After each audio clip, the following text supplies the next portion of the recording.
So what map control looks like is, especially in pro play, we use it a lot. It's using your abilities and using your teamwork to kind of gain ground and open up a lot more possibilities for what you can do in a round.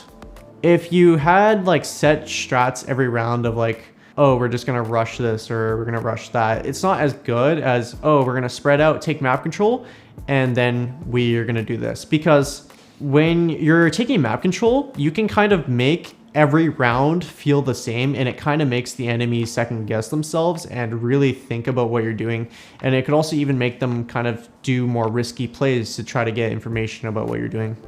So when I'm talking about map control and how it ties in for like opening up possibilities, the reason why map control is so important is, as I said, it opens up possibilities and that lets you do stuff. If you try to run like a strat without any map control, there's only like a set number of stuff that you can do without it being really risky.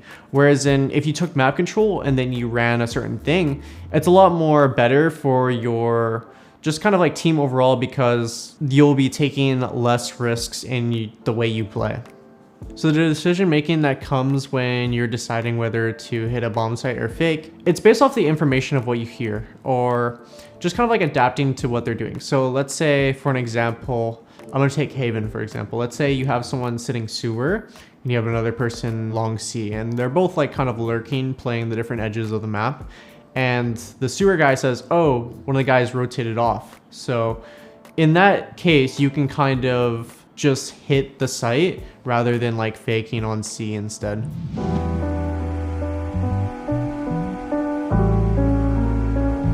So we're gonna be talking about map control, and we have this clip from another grand final game against FaZe, and it's a pistol round on Haven.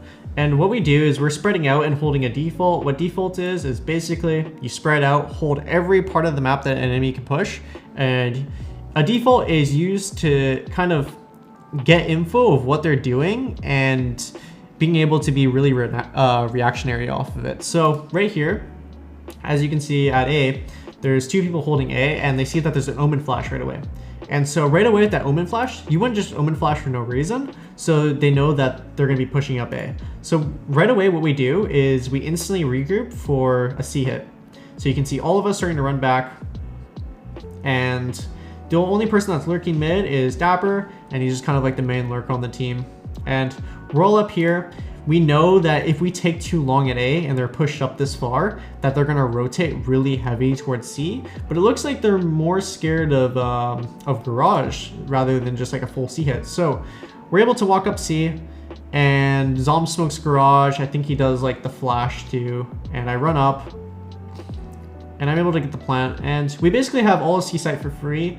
We know that they could be flanking because they pushed A, but Dapper is sitting right here, ready for the flank. And that's because also we were holding a default. We knew that this was open. So right here, he holds like mid Garage, and I think he's able to get behind some people, but we're all playing towards C site right here. And as you can see, Sick got onto the far like back site box. Me and Zoms are sitting in sight, and then Shaz is kind of sitting back here ready to use his darts for us. And after Dapper gets that kill, they know that, or we know that they're gonna just kind of go into the site right away. So the breach stuns, and then he uses his aftershock, whatever it's called. And right here, I'm gonna be using my smoke to help Sick stay alive, because he's gonna have to run away and run back from that. So I throw a smoke right here, and in the meantime, I get flashed. So they're running up, and we're able to just kind of get 2 kills right away. I was holding this angle because I know right away that someone's going to be scaling up on this wall, taking a fight right here. I actually got a second kill through the smoke. It wasn't on my POV, but I remember this. It was actually kind of a lucky kill. But I'm kind of playing back here, trying to bait for my my teammate back here. I get 1, or I get 2, I mean, and then he gets 1, and Shaz is holding his cross. It's a nice clean pistol round from us. So as a summary for this right here, like at the start of the round, we were holding a default, and that's a form of like map control because it allows us to kind of gain a lot of information at a very like low risk. So we know that they push A, we instantly hit C. They actually kind of gamble stacked wrong, and they stacked towards like garage instead of stacking towards C. I don't really know why. It's more of just probably like FaZe's communication. I'm not really too sure what was going on there, but we were able to get C site for free, and we got into some pretty advantageous positions and were able to play off each other.